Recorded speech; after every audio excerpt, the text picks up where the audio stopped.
Hello, welcome back. പുതിയൊരു വീഡിയോയിലേക്ക് എല്ലാവർക്കും സ്വാഗതം. അപ്പോൾ ഇന്ന് നോക്കാൻ പോകുന്നത് BEd first year second semester child rights and protection എന്ന പുസ്തകത്തിലെ അവസാനത്തെ പാഠമാണ്. അപ്പോൾ നിങ്ങൾ ഇതുവരെയും ചാനൽ സബ്സ്ക്രൈബ് ചെയ്തിട്ടില്ലെങ്കിൽ സബ്സ്ക്രൈബ് ചെയ്യുക, ഇഷ്ടപ്പെടുകയാണെങ്കിൽ ലൈക്ക് ചെയ്യുക, നിങ്ങളുടെ വിലപ്പെട്ട അഭിപ്രായങ്ങൾ കമൻ്റായിട്ട് അറിയിക്കുക. നമുക്ക് പാഠത്തിലേക്ക് ഇറക്കാം. Skills four child protection and participation. ഇതിൽ ആദ്യമായിട്ട് പറയാൻ പോകുന്നത് ദൗർബല്യ സിറ്റുവേഷൻസിലുള്ള കുട്ടികളെ മനസ്സിലാക്കുന്നതിനെ കുറിച്ചിട്ടാണ് പറയുന്നത്. അപ്പോൾ കുട്ടികളുടെ നല്ലതിനും അവരെ സപ്പോർട്ട് ചെയ്യുന്നതിനൊക്കെ ഏറ്റവും അത്യാവശ്യമായിട്ടുള്ള കാര്യമാണ് കുട്ടികളിലുള്ള ഈ ദൗർബല്യങ്ങൾ മനസ്സിലാക്കുക എന്നത്. അപ്പോൾ ഇങ്ങനെ കുട്ടികളെ മനസ്സിലാക്കുന്നതിൽ അവർക്ക് വിദ്യാഭ്യാസം നൽകുന്ന ആളുകൾ, അവർക്ക് കെയർ നൽകുന്ന ആളുകൾ, അതുപോലെ സമൂഹം, ഇവർക്കൊക്കെ ഒരു പ്രധാനപ്പെട്ട പങ്കുണ്ട്. അതുപോലെ ഇങ്ങനെ കുട്ടികളിലുള്ള ഈ ദൗർബല്യങ്ങൾ, അതിൻ്റെ അടയാളങ്ങൾ എന്തൊക്കെ? ഉദാഹരണത്തിന് അവരുടെ ക്ലാസ്സിൽ സ്ഥിരമായിട്ട് വരുന്നില്ല, അതുപോലെ അവർ പെട്ടെന്നുള്ള അവരുടെ സ്വഭാവത്തിലുള്ള മാറ്റം, അതുപോലെ അക്കാദമിക് കാര്യങ്ങളിലൊക്കെ നന്നായി സ്ട്രഗിൾ ചെയ്യുക, അതുപോലെ ശാരീരികമായിട്ടുള്ള വ്യത്യാസങ്ങളൊക്കെ. അതുപോലെ ഇതിനെ തടയുന്നതിന് വേണ്ടി സ്കൂളും അതുപോലെ സാമൂഹിക സേവകരൊക്കെ ചേർന്നുകൊണ്ട് ഒരുപാട് പ്രോഗ്രാംസ് നടത്താറുണ്ട്. അപ്പോൾ ഇങ്ങനെ കുട്ടികളിൽ ഇങ്ങനത്തെ പ്രശ്നങ്ങളൊക്കെ ഉണ്ടെന്ന് നേരത്തെ മനസ്സിലാക്കുകയാണെങ്കിൽ അതിനെ നേരത്തെ തടയുവാനും അവർക്ക് കൂടുതൽ സപ്പോർട്ട് നൽകുവാനും സാധിക്കുന്നു. അപ്പോൾ കുട്ടികൾക്ക് ഇങ്ങനെ അനുകൂലമായൊരു സാഹചര്യം ഉണ്ടാക്കാൻ ഒരു ശക്തമായിട്ടും അതുപോലെ തീവ്രമായിട്ടുള്ള സമീപനം വളരെ അത്യാവശ്യമാണ്. ഇനി അടുത്തത് പറയാൻ പോകുന്നത് കുട്ടികളിൽ ഇങ്ങനത്തെ കാര്യങ്ങളുണ്ടെന്ന് നമുക്ക് എങ്ങനെയൊക്കെ മനസ്സിലാക്കാം. ഒന്ന്, അവരുടെ ഡോക്യുമെൻറ്റ്സ് വെച്ചിട്ട് നമുക്ക് മനസ്സിലാക്കാൻ പറ്റുന്നതാണ്. അല്ലെങ്കിൽ അവരുടെ കമ്മ്യൂണിറ്റി ബേസ് ചെയ്ത് നമുക്ക് മനസ്സിലാക്കാൻ പറ്റും. അല്ലെങ്കിൽ അവരെ സെൽഫ് അനലൈസ് ചെയ്യുന്നത് വഴി മനസ്സിലാക്കാൻ പറ്റുന്നതാണ്. അപ്പോൾ കുട്ടികൾക്ക് എന്തെങ്കിലും പ്രശ്നം ഉണ്ടായിട്ടുണ്ടെങ്കിൽ അതിനൊക്കെ കുട്ടികളിൽ ചില അടയാളങ്ങൾ ഉണ്ടാവും. അപ്പോൾ ആ അടയാളങ്ങളെ എങ്ങനെയാണ് തിരിച്ചറിയുക എന്നാണ് ഇനിയുള്ള പോർഷനിൽ നോക്കാൻ പോകുന്നത്. അപ്പോൾ കുട്ടികളിൽ ചൈൽഡ് അബ്യൂസോ അതുപോലെ നെഗ്ലക്റ്റോ ഉണ്ടായി കഴിഞ്ഞു കഴിഞ്ഞാൽ അവരുടെ ദേഹത്ത് ചിലപ്പോൾ ഒരുപാട് മുറികൾ ഉണ്ടാവും. അത് എന്താണെന്ന് ചോദിച്ചാൽ അവർക്ക് പറയാൻ കഴിയില്ല. അല്ലെങ്കിൽ അവരുടെ പെരുമാറ്റങ്ങളിലുള്ള വ്യത്യാസം, അല്ലെങ്കിൽ ചില ആളുകളെ പേടി, അല്ലെങ്കിൽ ചില സ്ഥലങ്ങളോട് പേടി, മറ്റുള്ള ആളുകളെ വിശ്വസിക്കാൻ ഭയം, ഇതൊക്കെ പെട്ടെന്ന് ഒരു കുട്ടിയിൽ ഉണ്ടാവുകയാണെങ്കിൽ ആ കുട്ടിക്ക് എന്തോ ഒരു അബ്യൂസ് സംഭവിച്ചിട്ടുണ്ട് എന്ന് നമുക്ക് മനസ്സിലാക്കാം. അതുപോലെ അത് ഉണ്ടാവാനുള്ള മറ്റു സാധ്യതകൾ ഒന്നല്ലെങ്കിൽ കുട്ടിക്ക് സ്ട്രെസ് ഉണ്ടാവുക, അല്ലെങ്കിൽ ആ കുട്ടി ലഹരി പദാർത്ഥങ്ങൾ ഉപയോഗിക്കുന്ന ഒരാളാവുക, അല്ലെങ്കിൽ മാനസികാരോഗ്യ പ്രശ്നങ്ങൾ, അല്ലെങ്കിൽ ഫാമിലിയിൽ ചുറ്റിപ്പറ്റി ഉണ്ടാവുന്ന പ്രശ്നങ്ങൾ. അപ്പോൾ ഈ കാര്യങ്ങളൊക്കെ മനസ്സിലാക്കുക എന്നത് കുട്ടിയെ നേരത്തെ മനസ്സിലാക്കാനും അതുപോലെ അവർക്ക് ഉണ്ടാവുന്ന അതിൻ്റെ ഭവിഷ്യത്തുകൾ നേരത്തെ തടയുന്നതിനും വളരെ ഹെൽപ്ഫുൾ ആയിട്ടുള്ള ഒരു കാര്യമാണ്. അപ്പോൾ കുട്ടികൾക്കെതിരെയുള്ള അബ്യൂസുകൾ, അതിപ്പോൾ മാനസികമായിട്ടുള്ള അക്രമങ്ങളുണ്ട്, അതുപോലെ ശാരീരികമായിട്ടുള്ള, അതുപോലെ മാനസികമായിട്ടുള്ള അക്രമങ്ങൾ, ലൈംഗികമായിട്ടുള്ള അക്രമങ്ങൾ തുടങ്ങിയിട്ടുള്ള അക്രമങ്ങളൊക്കെ ഉണ്ട്. അപ്പോൾ ഇതിൻ്റെയൊക്കെ അടയാളങ്ങൾ എന്തൊക്കെയാണ്? ഒരു കുട്ടിയിൽ ഇങ്ങനത്തെ ഈ അബ്യൂസുകളൊക്കെ നടന്നിട്ടുണ്ടെങ്കിൽ കുട്ടിയിൽ ചില അടയാളങ്ങൾ ഉണ്ടാവും. അതെന്തൊക്കെയാണ്? അത് മനസ്സിലാക്കി കഴിഞ്ഞാൽ അവരുടെ ടീച്ചേഴ്സിനും അതുപോലെ രക്ഷിതാക്കൾക്കും സമൂഹത്തിനൊക്കെ അവരെ കെയർ ചെയ്യുന്നതിലും പ്രൊട്ടക്റ്റ് ചെയ്യുന്നതിലും ഒരുപാട് ഉപകരിക്കുന്ന ഒരു കാര്യമാണ്. എത്രയും നേരത്തെ അറിയുന്നുവോ അത്രയും നേരത്തെ നമുക്ക് ആ കാര്യത്തെ തടയുവാനും അതിനനുസരിച്ചിട്ടുള്ള നടപടി സ്വീകരിക്കുവാനും സാധിക്കുന്നു. ഇനി അടുത്ത് പറയാൻ പോകുന്നത് പൊതുവായിട്ടുള്ള ചില അടയാളങ്ങൾ. Physical abuse warning. ശാരീരികമായിട്ട് ഒരു കുട്ടി അബ്യൂസ് ചെയ്യപ്പെട്ടിട്ടുണ്ടെങ്കിൽ അവനിൽ ഉണ്ടാവുന്ന അടയാളങ്ങൾ എന്തൊക്കെയാണ്? ആ കുട്ടിയിൽ വ്രണങ്ങൾ, അല്ലെങ്കിൽ മുറികൾ, ചതവ്, ഇങ്ങനത്തെ കാര്യങ്ങളൊക്കെ ഉണ്ടാവും. എന്താണെന്ന് ചോദിച്ചാൽ ആ കുട്ടി പറയുന്നില്ല. അത് ഒരു അബ്യൂസ് നടന്നതിൻ്റെ ഒരു അടയാളമാണ്. അതുപോലെ ആ കുട്ടിയുടെ ദേഹത്ത് ഇടയ്ക്കിടയ്ക്ക് മുറി ഉണ്ടാകുന്നു, അല്ലെങ്കിൽ എപ്പോഴേലൊക്കെ ആയിട്ട് മുറി ഉണ്ടാകുന്നു. അതും ആ കുട്ടി അതിനുള്ള കറക്റ്റായിട്ടുള്ള ഒരു എക്സ്പ്ലനേഷൻ നൽകുന്നില്ല. അല്ലെങ്കിൽ നമുക്ക് ആ കുട്ടിയിൽ ഇങ്ങനെ ഒരു അബ്യൂസ് നടന്നിട്ടുണ്ട് എന്നതിൻ്റെ വ്യക്തമായിട്ടുള്ള തെളിവ് ലഭിക്കുക. അതുപോലെ ഇനി ഇതുണ്ടാവാൻ സാധ്യതയുള്ള മറ്റ് ചില ഫാക്ടേഴ്സ് നോക്കാം. കുട്ടി ഒരു ഹൈ ലെവൽ സ്ട്രെസ് അനുഭവിക്കുന്ന ഒരാളാണെങ്കിൽ അങ്ങനെ ഉണ്ടാവാൻ സാധ്യതയുണ്ട്.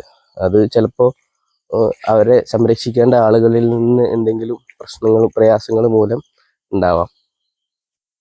അല്ലെങ്കിൽ കുട്ടിയുടെ ഫാമിലി ഹിസ്റ്ററിയിൽ എന്തെങ്കിലും വയലൻസ്, അതും അതിന് സാധ്യതയുള്ള കാര്യമാണ്.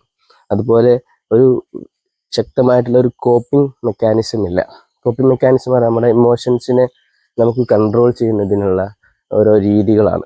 അപ്പോൾ അത് കൃത്യമായിട്ട് ആ കുട്ടിയിൽ ഇല്ലാത്തതും ഒരു ഫിസിക്കൽ അബ്യൂസിലേക്ക് നയിക്കുന്ന കാരണമാണ്. ഇനി അടുത്തത് ഇമോഷണൽ അബ്യൂസ് ഒരു കുട്ടി നേരിട്ടിരിക്കുകയാണെങ്കിൽ ആ കുട്ടി എല്ലാ കാര്യത്തിൽ നിന്നും ഒറ്റപ്പെട്ട് നിൽക്കുന്നതായി കാണാൻ കഴിയും. അതുപോലെ ആങ്സൈറ്റി, ഡിപ്രഷൻ തുടങ്ങിയിട്ടുള്ള, അതുപോലെ ഒരു വിശ്വാസമില്ലായ്മ, സെൽഫ് എസ്റ്റീം നഷ്ടപ്പെടുക, അതുപോലെ സ്വയം മുറിവേൽപ്പിക്കാനുള്ള പ്രവണത, ആത്മഹത്യ ചെയ്യാനുള്ള പ്രവണത, അതുപോലെ ക്രിറ്റിസിസം, ഹ്യൂമിലിയേഷൻ തുടങ്ങിയിട്ടുള്ള കാര്യങ്ങളൊക്കെ ഇത് അല്ലെങ്കിൽ അവരെ സംരക്ഷിക്കേണ്ട ആളുകളിൽ നിന്ന് അവർക്ക് നാണക്കേടുണ്ടാവുക, അല്ലെങ്കിൽ അവരെ സ്ഥിരമായിട്ട് കുറ്റപ്പെടുത്തുക തുടങ്ങിയിട്ടുള്ള കാര്യങ്ങളൊക്കെ അവരുടെ ഇമോഷണൽ അബ്യൂസ് അതിലേക്ക് നയിക്കുന്ന കാരണങ്ങളാണ്. ഇനി അതിലേക്ക് നയിക്കുന്ന മറ്റു ചില ഫാക്ടേഴ്സ് നോക്കാം. അവരുടെ മാനസിക ആരോഗ്യ നില, അതുപോലെ അവരെ സംരക്ഷിക്കേണ്ട ആളുകളുടെ മാനസിക നില ഈ കുട്ടികളുടെ മാനസിക നിലയെ ബാധിക്കുന്ന ഒരു കാര്യമാണ്. ഫാമിലിയിൽ നിന്ന് ഈ നമ്മുടെ ഇമോഷൻസിനെ മാനേജ് ചെയ്യേണ്ടത് എങ്ങനെയാണ് എന്ന് കൃത്യമായിട്ട് ആ കുട്ടിക്ക് പറഞ്ഞു കൊടുക്കാത്തതും ഇതിനൊരു കാരണമാണ്. ഇനി അടുത്ത് സെക്ഷൽ അബ്യൂസ്. ആ കുട്ടിയിൽ ഫിസിക്കൽ ട്രോമ ഉണ്ടാകുന്നതായിട്ട് കാണാൻ പറ്റുന്നതാണ്. അതുപോലെ കുട്ടി പെട്ടെന്ന് ആ പ്രായത്തിനേക്കാൾ കൂടിയതായിട്ടുള്ള സെക്ഷൽ ബിഹേവിയർ ഉണ്ടാവുക, പെട്ടെന്നൊരു പേടി, കുട്ടിക്ക് എന്താന്ന് ചോദിച്ചാൽ ഒന്നും പറയുന്നില്ല, അങ്ങനത്തെ പേടിയാണ് ഉണ്ടാവുക. ചില വ്യക്തികളോടോ അല്ലെങ്കിൽ ചില സ്ഥലങ്ങളോടോ അങ്ങനെയൊക്കെ ഉണ്ടാവുക. അപ്പോൾ ഇതിലേക്ക് നയിക്കുന്ന കാരണങ്ങൾ എന്തൊക്കെയാണ്? അപ്പോൾ ഈ സെക്ഷൽ ഒഫൻസസിൽ ഇടപെട്ടിട്ടുള്ള ഒരാളുടെ സാന്നിധ്യം, അതുപോലെ ഈ കുട്ടിക്ക് ആരോടോ എങ്ങനെ പെരുമാറണം എന്നൊരു അറിവില്ലായ്മ, നമ്മുടെ ഓരോരുത്തർക്കും ഓരോ ബൗണ്ടറി ഉണ്ട്. ആ ബൗണ്ടറി കടന്ന ഒരാളോടും കൂടുതലായിട്ട് ബന്ധം പുലർത്താൻ പാടില്ല. അതാ കുട്ടിക്ക് അറിയാത്തത് കൊണ്ട് അങ്ങനെ ഉണ്ടാവാം. അല്ലെങ്കിൽ കുട്ടിയെ രക്ഷിതാക്കൾ കാര്യമായിട്ട് ശ്രദ്ധിക്കാത്തത് കൊണ്ടും ഇങ്ങനെ ഒരു സംഗതി ഉണ്ടാവുന്നതാണ്. അടുത്തതാണ് നെഗ്ലക്റ്റ്. ഇതുണ്ടായി എന്നതിൻ്റെ കുട്ടിയിൽ കാണാവുന്ന ലക്ഷണങ്ങൾ എന്തൊക്കെയാണ്? അപ്പോൾ കുട്ടിക്ക് തീരെ വൃത്തി ഉണ്ടാവില്ല, ചളിയുള്ള ഡ്രസ്സുകളൊക്കെയാണ് ധരിച്ചു വരുന്നത് തുടങ്ങിയിട്ടുള്ള കാര്യങ്ങൾ. അതുപോലെ കുട്ടിക്ക് കുറച്ച് ഹെൽത്ത് ഇഷ്യൂസ് ഉണ്ട്, പക്ഷെ അതിനെ ട്രീറ്റ് ചെയ്യപ്പെടുന്നില്ല. അതുപോലെ അവർക്ക് ആവശ്യമായിട്ടുള്ള മെഡിക്കൽ കെയർ ലഭിക്കുന്നില്ല തുടങ്ങിയിട്ടുള്ളതൊക്കെ അതിൻ്റെ ലക്ഷണങ്ങളാണ്. ഇനി അതിലേക്ക് നയിക്കുന്ന മറ്റു ചില കാരണങ്ങൾ ഫാമിലിയുടെ ഉള്ളിലുള്ള ലഹരി ഉപയോഗം, അതുപോലെ ദാരിദ്ര്യം, സാമ്പത്തികമായി വളരെ ബുദ്ധിമുട്ടുള്ള ഫാമിലിയാണ്, അതുപോലെ പേരൻസിന് ആ പാരൻ്റൽ നോളജ്, എങ്ങനെ കുട്ടികളെ വളർത്തണം എന്നറിയില്ല, ആ സ്കില്ലുകളില്ലാത്തതിൻ്റെ കുറവ്, ഇത് കാരണമൊക്കെ ഉണ്ടാകുന്നതാണ്. ഇനി വയലൻസ് നേരിട്ട കുട്ടികളെ എങ്ങനെ ഡീൽ ചെയ്യാം, അതിനുള്ള സ്കില്ലുകൾ എന്തൊക്കെയാണ് എന്നാണ് പറയാൻ പോകുന്നത്.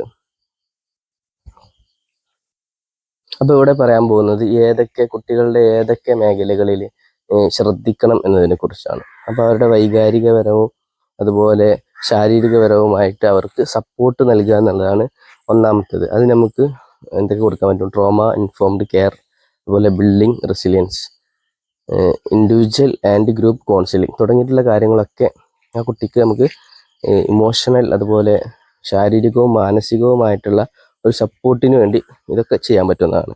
അതുപോലെ കുട്ടികൾക്ക് സേഫ്റ്റിയും സെക്യൂരിറ്റിയും നൽകുക. അപ്പോൾ കുട്ടി ഫിസിക്കലി സേഫ് അല്ലേ എന്ന് നോക്കുക.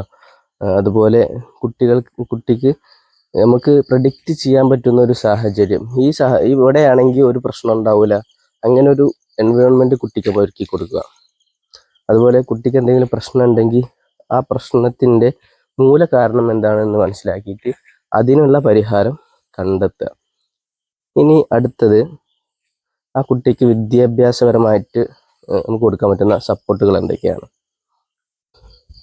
അപ്പോൾ അക്കാഡമിക് ചലഞ്ചുകൾ നേരിടുന്ന കുട്ടികളെ സഹായിക്കുക.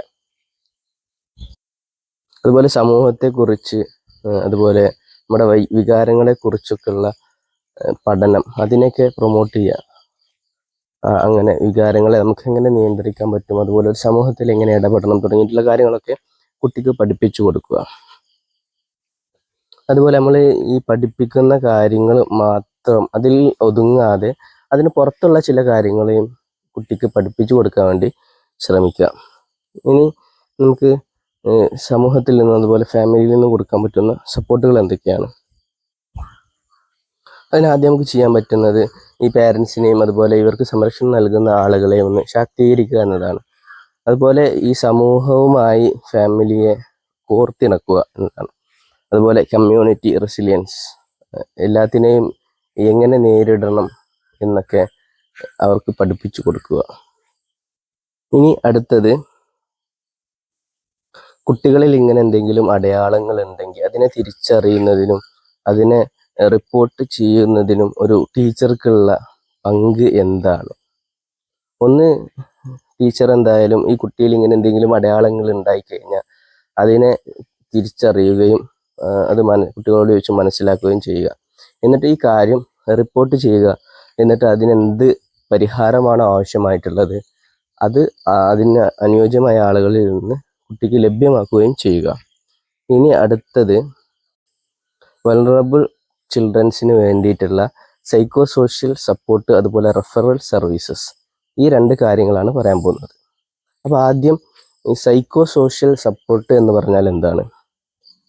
അപ്പോൾ ഇതിൽ ഇവർ ശ്രദ്ധിക്കുന്നത് കുട്ടിയുടെ മാനസികവും സാമൂഹികവും അതുപോലെ ഇങ്ങനെ തുടങ്ങിയിട്ടുള്ള മനഃശാസ്ത്രപരവുമായിട്ടുള്ള കുട്ടിക്ക് ആവശ്യമായിട്ടുള്ള കാര്യങ്ങൾ എന്തൊക്കെയാണോ അതൊക്കെ കൊടുക്കുക എന്നതാണ്. അപ്പോൾ ഇതിൽ കുട്ടികൾക്ക് എന്തൊക്കെ കൊടുക്കാൻ പറ്റും? ഒന്ന്, ആ കുട്ടിക്ക് കൗൺസിലിംഗ് കൊടുക്കാൻ പറ്റും. അല്ലെങ്കിൽ ആ കുട്ടികളുടെ ഗ്രൂപ്പിനെ ഉൾപ്പെടുത്തിക്കൊണ്ട് അവർക്ക് വ്യത്യസ്തമായിട്ടുള്ള group therapy, play therapy, art therapy, അതുപോലെ മൈൻഡ്ഫുൾനെസ് എക്സസൈസസ് തുടങ്ങിയ കാര്യങ്ങളൊക്കെ ആ കുട്ടിക്ക് നൽകാൻ വേണ്ടി പറ്റും. ഇനി അടുത്തത്, റെഫറൽ സർവീസുകൾ എന്തൊക്കെയാണ്? അപ്പോൾ ഒരു കുട്ടിക്ക് എന്തെങ്കിലും കുറവുകൾ ഉണ്ടെങ്കിൽ ആ കുറവുകൾ നികത്താൻ പറ്റിയ സമൂഹവുമായി അവരെ ബന്ധിപ്പിക്കുക. ഇപ്പോൾ ഒരു സാമ്പത്തികമായി ബുദ്ധിമുട്ടുള്ള ആളുകളാണെങ്കിൽ സാമ്പത്തികമായി അവരെ ശാക്തീകരിക്കുന്നതിന് വേണ്ടിയിട്ടുള്ള ടീമിനെ ഏൽപ്പിക്കുക. അതുപോലെ അവർക്ക് വേണ്ടിയിട്ടുള്ള വിദ്യാഭ്യാസത്തിനുള്ള സപ്പോർട്ട്, ഹെൽത്തിനുള്ള സപ്പോർട്ട്, അതുപോലെ നല്ല ഭക്ഷണത്തിനുള്ള സപ്പോർട്ട്, ഇതൊക്കെ കുറവുള്ള കുട്ടികളെ അത് ലഭിക്കുന്നതിന് വേണ്ടിയിട്ടുള്ള കാര്യങ്ങൾ ചെയ്യുക എന്നതാണ് റെഫറൽ സർവീസ് കൊണ്ട് ഉദ്ദേശിക്കുന്നത്. ഇനി വ്യത്യസ്ത തരത്തിലുള്ള സൈക്കോ സോഷ്യൽ സപ്പോർട്ടും അതുപോലെ റെഫറൽ സർവീസസുകളും എന്തൊക്കെയാണ്? അപ്പോൾ സൈക്കോ സോഷ്യൽ സപ്പോർട്ടാണ് group therapy, play therapy, art therapy, life skills training. ഇനി അതുപോലെ റെഫറൽ സർവീസുകളാണ് ഹെൽപ്പ് ലൈൻസ്, അതുപോലെ ചൈൽഡ് പ്രൊട്ടക്ഷൻ ഏജൻസീസ്, സ്കൂൾസ്, ഇതൊക്കെ റെഫറൽ സർവീസുകളാണ്. അവസാനം പറഞ്ഞ മൂന്നെണ്ണം. ഇനി അടുത്തത്, സൈക്കോ സോഷ്യൽ സപ്പോർട്ടും അതുപോലെ റെഫറൽ സർവീസസ് കൊണ്ടുള്ള ഉപകാരങ്ങൾ എന്തൊക്കെയാണ്? ഒന്നാമത്, കുട്ടികൾക്ക് മാനസികാരോഗ്യം മെച്ചപ്പെടുത്തുന്നതിനും അതുപോലെ കുട്ടികളുടെ നല്ല നടപ്പിനും സഹായകരമാകുന്നു. കുട്ടികളിലെ ആങ്സൈറ്റി, സ്ട്രെസ് എന്നിവ കുറയാൻ അത് സഹായിക്കുന്നു. അതുപോലെ കോപ്പിംഗ് മെക്കാനിസം കൂട്ടുന്നതിന് വേണ്ടി സഹായിക്കുന്നു. നമുക്ക് എന്തെങ്കിലും ഇമോഷണൽ ഇൻബാലൻസ് വരികയാണെങ്കിൽ അതിനെ ബാലൻസ് ചെയ്യുന്നതിന് വേണ്ടിയിട്ടുള്ള ചില കാര്യങ്ങൾ ചെയ്യുന്നതിനെയാണ് ഈ കോപ്പിംഗ് മെക്കാനിസം എന്ന് പറയുന്നത്. അതുപോലെ സെൽഫ് എസ്റ്റീം, സോഷ്യൽ സ്കിൽസ്, ഇതൊക്കെ വളർത്താൻ വേണ്ടി പറ്റും. അപ്പോൾ റിസ്കി ബിഹേവിയറിനെ നമുക്ക് തടയുവാൻ വേണ്ടി കഴിയുന്നതാണ്. ഇനി അടുത്തത്, കുട്ടികളുടെ പാർട്ടിസിപ്പേഷനും അതുപോലെ അവരുടെ സംരക്ഷണം ഉറപ്പുവരുത്തുന്നതിന് വേണ്ടി ടീച്ചർ ഒരു മെൻറ്ററാണ് എന്ന നിലയ്ക്ക് എന്തൊക്കെ കാര്യങ്ങൾ ചെയ്യണം? ആ ടീച്ചർക്ക് എന്തൊക്കെ കാര്യങ്ങൾ വേണം? ഒന്ന്, എൻഹാൻസ്ഡ് പാർട്ടിസിപ്പേഷൻ, കൂടുതൽ പാർട്ടിസിപ്പേഷൻ ആവശ്യമാണ്. അതുപോലെ മെച്ചപ്പെട്ടിട്ടുള്ള അക്കാഡമിക് പെർഫോമൻസ് വേണം. അതുപോലെ വലിയ തരത്തിലുള്ള സാമൂഹികവും അതുപോലെ ഇമോഷണൽ ഡെവലപ്മെൻറ്റ് വേണം. അടുത്തത്, റിസ്കി ബിഹേവിയർ കുറക്കണം. അതുപോലെ ഇൻക്രീസ്ഡ് റെസിലിയൻസ്. ഇനി ടീച്ചർക്ക് വേണ്ട പോസിറ്റീവ് ഡിസിപ്ലിൻ ടെക്നിക്സുകൾ എന്തൊക്കെയാണ്? ഒന്ന്, set clear expectation and rules. രണ്ട്, യൂസ് പോസിറ്റീവ് റീഇൻഫോഴ്സ്മെൻറ്റ്. മൂന്നാമത്തേത് use natural and logical consequences. അടുത്ത use positive redirections, use positive communication, build positive relationship, use problem solving strategies, അതുപോലെ model positive behaviour, seek support തുടങ്ങിയിട്ടുള്ള കാര്യങ്ങളൊക്കെ ഒരു ടീച്ചർക്ക് വേണ്ട positive discipline ടെക്നിക്സുകളാണ്.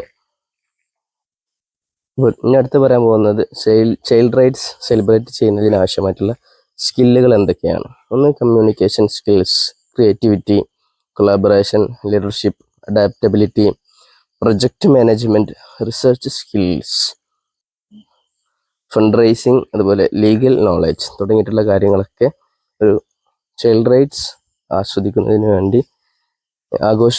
വേണ്ടി അത്യാവശ്യമായിട്ടുള്ള സ്കില്ലുകളാണ് ഇതൊക്കെ.